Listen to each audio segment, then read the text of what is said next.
A paz do Senhor, povo lindo de Deus, para você que é novo por aqui, eu sou a diaconisa Tânia Anjos, sou professora de Escola Bíblica Dominical. Estamos estudando o segundo trimestre das lições bíblicas da editora CPAD, da classe dos jovens, que tem o tema O perigo das tentações, as orientações da palavra de Deus de como resistir e ter uma vida vitoriosa. O comentarista das lições é o pastor Alexandre Coelho, ele é gerente de publicações da Casa Publicadora das Assembleias de Deus, a CPAD. A lição de hoje é a lição 12. Quando Satanás enche o coração do homem. A igreja primitiva do nosso texto está em grande renascimento, com milhares sendo salvos, e o diabo não gostou. Ele tentou parar a igreja com intimidação, perseguição, mas quando ele não podia pará-lo, sim, ele tentou pará-lo de dentro. Se ele não pudesse conquistar a igreja, talvez ele pudesse corromper a igreja. Texto principal: não deis lugar ao diabo. Efésios capítulo 4, versículo 27. O resumo da lição: Deus não considera inocente aquele que se deixa levar pelos enganos de Satanás. Os objetivos da lição é mostrar o mover de Deus em Jerusalém, conscientizar de que a oferta de Ananias e Safira estava contaminada, saber que devemos ter cuidado com o nosso coração. O texto bíblico base da lição é Atos capítulo 5, versículo do 1 ao 11. Não se esqueça de deixar o seu like, ele é muito importante para nós. Compartilhe, pelo menos com mais uma pessoa, que você estará ajudando esse canal a levar o ensino da palavra de Deus, ok? Então vamos lá.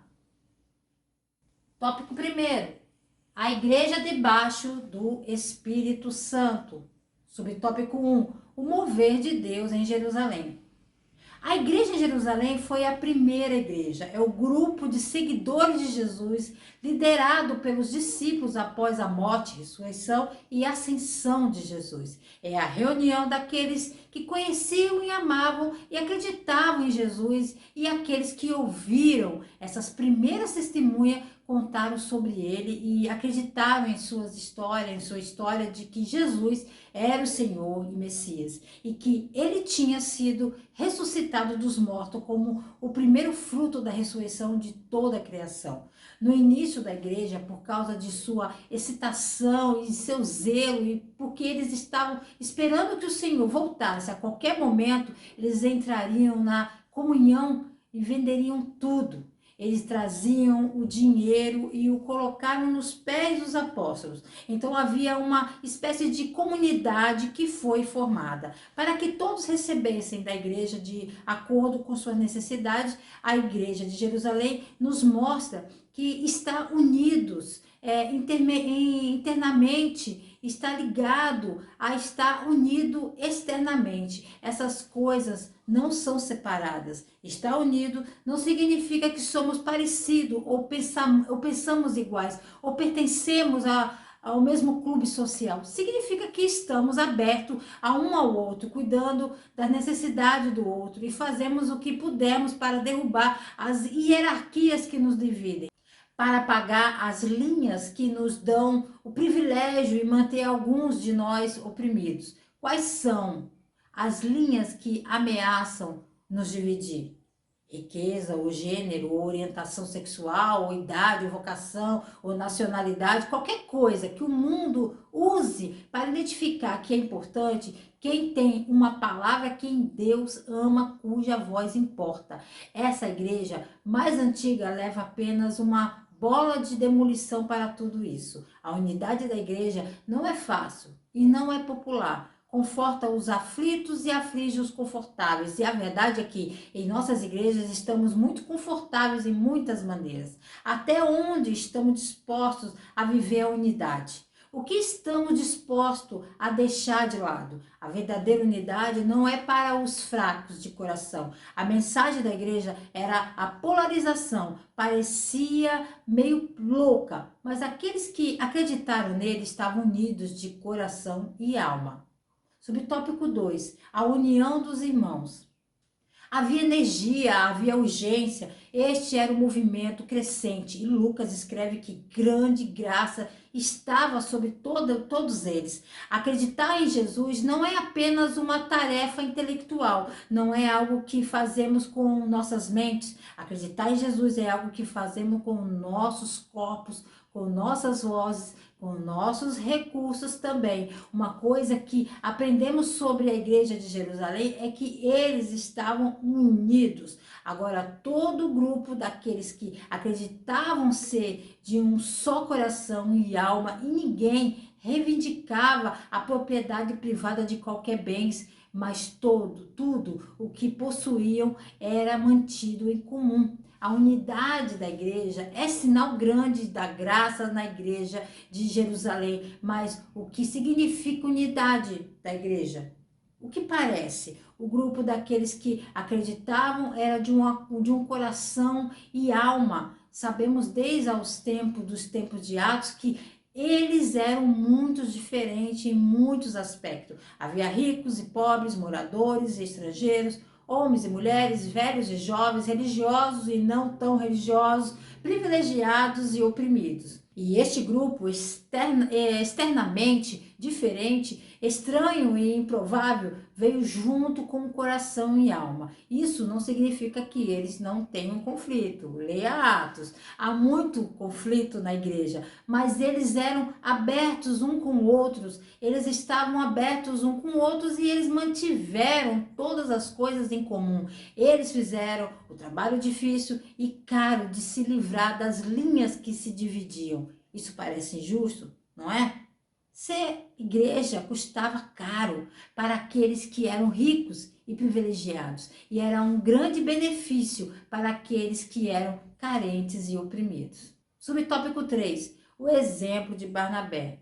No final do capítulo 4, pouco antes do texto de hoje, as pessoas estão vendendo seus bens uns para com os outros e cuidando dos necessitados entre eles. Uma pessoa em particular, um homem, que os apóstolos chamam de Barnabé, está sendo especialmente encorajador. Atos 4, 36 e 37. José, um levita de Chifre, a quem os apóstolos chamavam de Barnabé, que significa filho do encorajamento, vende o seu campo que ele possuía e trouxe o dinheiro e colocou aos pés dos apóstolos. Barnabé teve um coração mudado por Deus para que ele amasse outros como Cristo fez. Por esse ato de generosidade, ele recebeu algum reconhecimento, um apelido que significa filho do encorajamento. Um dia vamos morrer e o bem que podemos fazer com nossas posses acabará então. Não faz sentido tomar cuidado com o que usamos essas posses e usá-las bem agora. Não estou dizendo para vender tudo que você tem. Normalmente isso seria uma coisa imprudente de se fazer, mas certifique-se de usar suas posses para o Senhor. Barnabé, o filho do encorajamento, então a igreja primitiva o chamou de Barnabé por causa da maneira como ele agiu. Infelizmente, sentada em algum lugar da igreja, havia duas pessoas que notaram o que estava acontecendo, o que queriam ser aclamados como Barnabé.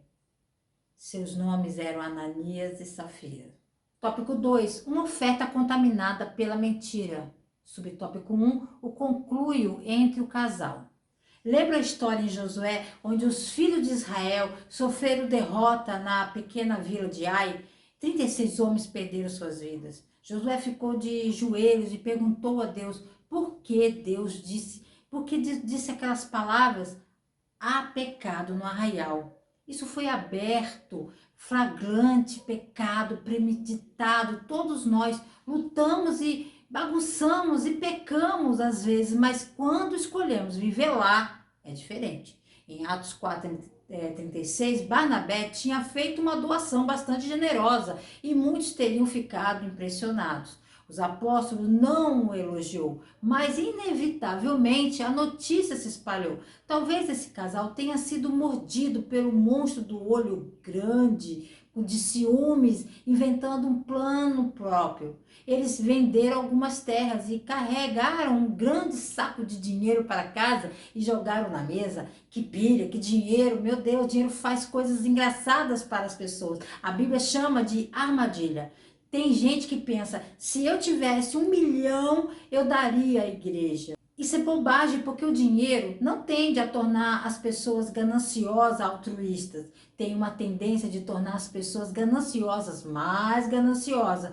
Quanto mais você tem, mais você quer. Subtópico 2, a mentira narrada e confirmada. Pedro diz a Ananias, você mentiu para Deus, mas para Safira, ele diz, você testou Deus, tentou Deus. Testamos Deus quando pensamos que somos melhores do que Deus, quando pensamos que sabemos o que é melhor e Ele não. A Bíblia nos diz para não testar Deus, fazendo o provar a si mesmo. É isso que estão fazendo, não é? Eles estão tentando o Espírito Santo para ver se essa nova comunidade de crentes realmente é o templo de Deus, onde reside a santa presença de Deus. Então, tentando Deus para ver se ele está assistindo e ouvindo para ver se eles podem se safar do pecado. Foi errado para ele apenas trazer parte dos lucros para a igreja? Não havia registro de Deus dizendo para que eles fizessem isso. E esse é o ponto que Pedro fala aqui no versículo 4. Não há nada de errado com isso. O problema não era dar apenas parte do dinheiro. O problema era eles disserem que estavam dando tudo. Eles mentiram e intencionalmente enganaram para se levantar. Eles fingem ser algo que não eram. Subtópico 3, o julgamento de Deus. Ananias, como chefe da família, era responsável por sua esposa. Ele levou sua esposa a seguir direto junto com ele. Ele fez com que ela mentisse. Ele teve a oportunidade de liderar sua esposa na justiça, ou seja, em ajudar a atender as necessidades de tantos que estavam tão desesperadamente necessitados. Ele teve a oportunidade de levar sua esposa a uma vida completa e realizar em Cristo uma vida perfeitamente assegurada da eternidade. Em vez disso, ele a levou ao pecado e à morte. As escrituras não são fortes no que tem a dizer sobre ser um obstáculo e levar outros ao pecado e à morte.